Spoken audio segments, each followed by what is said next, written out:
সকালের healthy breakfast বা টিফিনে খাওয়ার জন্য খুব সহজে ঝটপট সুজির ধোকলা বানিয়ে নিন। এতটাই নরম তুলতুলে আর স্পঞ্জি, মুখে দিলে মিলিয়ে যাবে। খেয়ে বুঝতেই পারবেন না যে এটা সুজি দিয়ে তৈরি।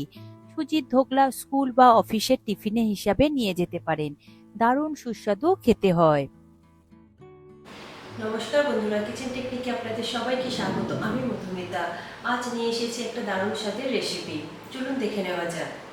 সুজির ধোকলা বানানোর জন্য আমি এখানে 1 বাটি সুজি নিয়েছি। এটা মিহি দানা সুজি রয়েছে। আপনাদের কাছে যদি একটু বড় দানা সুজি থাকে তাহলে মিক্সিং জারের মধ্যে দিয়ে কয়েক সেকেন্ডের জন্য একটু ঘুরিয়ে নেবেন, দেখবেন খুব সুন্দর ছোট ছোট হয়ে যাবে। তবে পাউডার করবেন না। আর এই মিহি দানা সুজিটা মার্কেটে খুব সহজেই পাওয়া যায়। এরপর নিয়েছি দই। যে কাপ মেপে আপনারা সুজিটা নেবেন ঠিক সেই কাপ মেপেই আপনারা দইটা নেবেন। যতটা সুজি ততটাই দই ব্যবহার করবেন, তাহলে বেশি স্পঞ্জি হবে আর খেতে বেশি ভালো লাগবে। আর টক দইটা জল ঝরিয়ে নেবার প্রয়োজন নেই। আমি এখানে প্যাকেট টক দই ব্যবহার করেছি, আপনারা চাইলে মিষ্টির দোকানের টক দইও ব্যবহার করতে পারেন। এরপর দিয়ে দেব স্বাদ অনুযায়ী নুন। নুনটা আপনারা নিজেদের টেস্ট অনুযায়ী দেবেন। এরপর এটা হ্যান্ড উইস্কের সাহায্যে খুব ভালো করে আমি মিশিয়ে নিচ্ছি টক দই, সুজি আর নুনটা। আপনারা চাইলে কোনো রকম চামচ, স্প্যাচুলা বা হাত দিয়েও মিশিয়ে নিতে পারেন। তবে এখানে আগে থেকে জলের ব্যবহারটা করবেন না। আগে খুব ভালো করে এটা মিশিয়ে নেবেন, তারপরে বুঝিয়ে আপনারা অল্প অল্প করে জল ব্যবহার করবেন।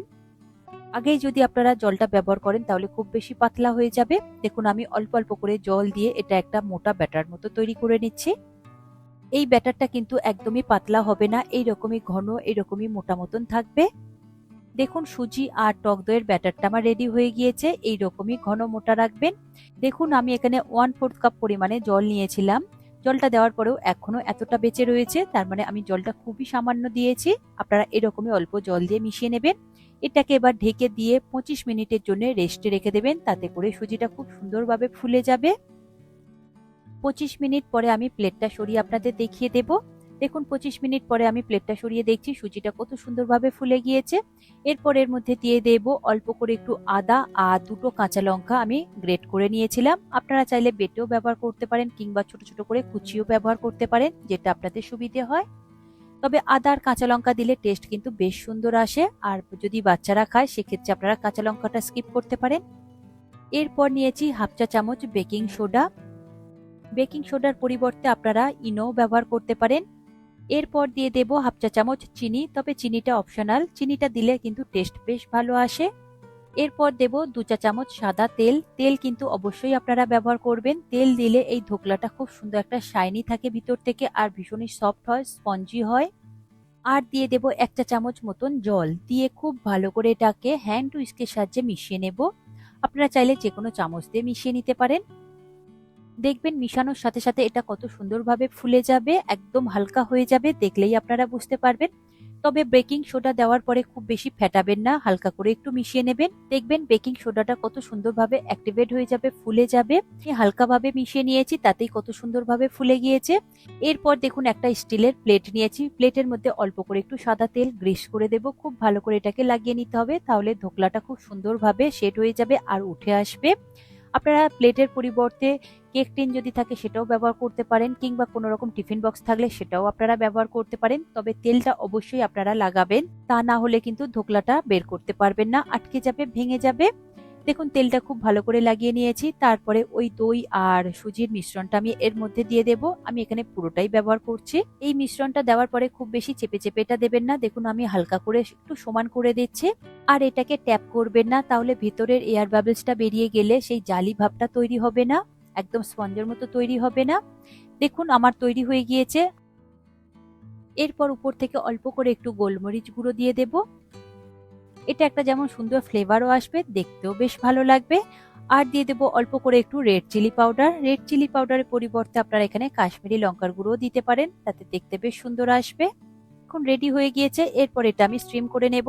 আর এটা ফুলে কতটা বড় হয়ে যাবে সেটা আপনারা পরে দেখতে পাবেন। আর আপনারা সব সময় প্লেটটা এরকম একটু কানা উঁচু প্লেট নেবেন, তাহলে বেশি ভালো হয়, তাহলে বাইরে বেরিয়ে যাবে না, পড়ে যাবে না আর নষ্ট হয়ে যাবে না। দেখুন এটা এবার ভাপিয়ে নেব। তার জন্য একটা কড়াই নিয়েছি, কড়াইতে আমি প্রয়োজন মতো জল দিয়ে দেব। ওই জলের মধ্যে একটা ছোট দেখে লেবুর টুকরো দিয়ে দেব। লেবুর টুকরো দিলে কড়াইয়ের গায়ে আর দাগ হয়ে যায় না। তারপর একটা বাটি বসিয়ে তার উপরে এই প্লেটটাকে বসিয়ে দেব। প্লেট বসিয়ে দেওয়ার পরে গ্যাসের ফ্লেমটাকে মিডিয়াম টু হাইতে রেখে ঢাকা দিয়ে দেব। দেখুন এই কভারের মধ্যে একটা ছিদ্র রয়েছে, সেটা আমি একটা লবঙ্গ দিয়ে আটকে দেব যাতে স্টিমটা বাইরে বেরিয়ে না আসতে পারে। ঢাকা দিয়ে এটা আপনারা 15 মিনিট মতন ভাপিয়ে নেবেন বা স্টিম করে নেবেন। দেখবেন এটা কত সুন্দরভাবে ফুলে একদম ডাবল হয়ে যাবে। 15 মিনিট পরে আমি ঢাকা খুলে আপনাদের দেখাচ্ছি। আমি এটা পরে একটা অন্য কড়াইয়ের মধ্যে ট্রান্সফার করেছিলাম, কারণ জায়গাটা ভীষণ শর্ট হচ্ছিল, ওই কড়াইটা অনেকটা ছোট ছিল। তারপরে দেখুন ধোকলাটা কতটা ফুলে গিয়েছে, একদম প্লেটটার উপরে উঠে গিয়েছে। আর একটা দেখুন ছুরি কিংবা কাঠি দিয়ে আপনারা এইভাবে গেঁথে দেখবেন যে ভিতরটা কাঁচা রয়েছে কিনা। দেখুন কত সহজেই বেরিয়ে আসছে, আর ছুরির গায়ে দেখুন কিছুই লেগে নেই, তার মানে একদম পারফেক্ট তৈরি হয়েছে, রেডি হয়ে গিয়েছে। গ্যাসের ফ্লেমটাকে আমি বন্ধ করে দিয়েছি, দিয়ে এটাকে আমি বের করে নেব, নিয়ে এটাকে ঠান্ডা হতে দেব।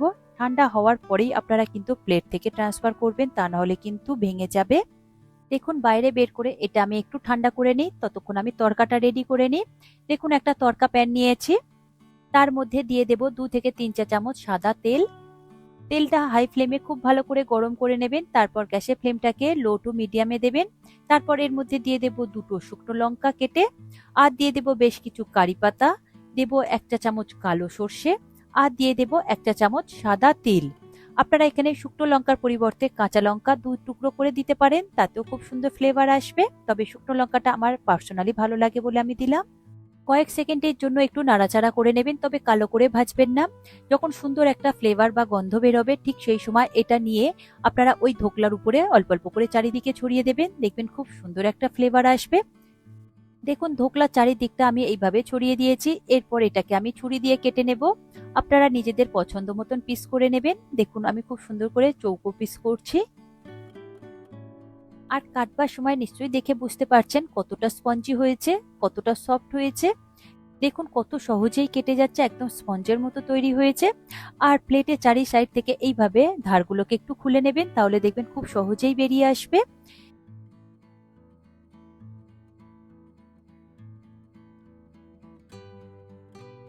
দেখুন ধোকলা আমার খুব সুন্দর করে কাটা হয়ে গিয়েছে। এরপরে এটাকে আমি স্প্যাচুলার সাহায্যে তুলে আপনাদের দেখিয়ে দেব কত সহজেই প্লেট থেকে উঠে আসছে, আর একদম পারফেক্ট তৈরি হয়েছে। দেখুন কত সহজেই প্লেট থেকে উঠে আসছে। হাতে নিয়ে দেখিয়ে দিচ্ছি কতটা স্পঞ্জি হয়েছে আর কতটা ফুলে ডাবল হয়ে গিয়েছে, সেটা নিশ্চয়ই আপনারা বুঝতে পারছেন। আর দেখুন একদম কেকের মতন স্পঞ্জি তৈরি হয়েছে, আর মুখে দিলে কিন্তু একদমই মিলিয়ে যাবে, দারুণ সুন্দর টেস্টি খেতে হয়েছে। দেখুন আমি একটা প্লেটের মধ্যে সবগুলোকে সার্ভ করে নিয়েছি, কত সুন্দর দেখতে লাগছে, কতটা পারফেক্ট তৈরি হয়েছে। প্রতিটা স্টেপ ফলো করে আপনারা তৈরি করবেন, আর কত সহজেই তৈরি হয়েছে, আর কত কম উপকরণ দিয়েই তৈরি হয়ে গিয়েছে, আর কতটা স্পঞ্জি হয়েছে। ভেঙে আমি আপনাদের দেখিয়ে দেবো যে ভিতর থেকে কত সুন্দর জালি জালি তৈরি হয়েছে, একদম কেকের মতন। একদম খেয়ে কিন্তু বুঝতেই পারবেন না যে এটা সুজি দিয়ে তৈরি হয়েছে।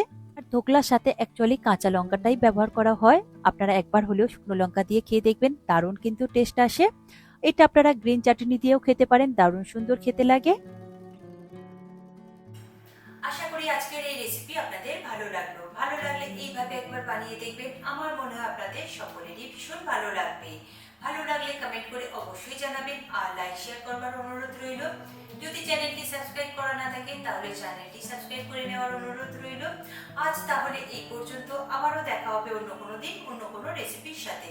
সবাই ভালো থাকবেন, সুস্থ থাকবেন, আর ভিডিওটি পুরো দেখার জন্য অসংখ্য ধন্যবাদ।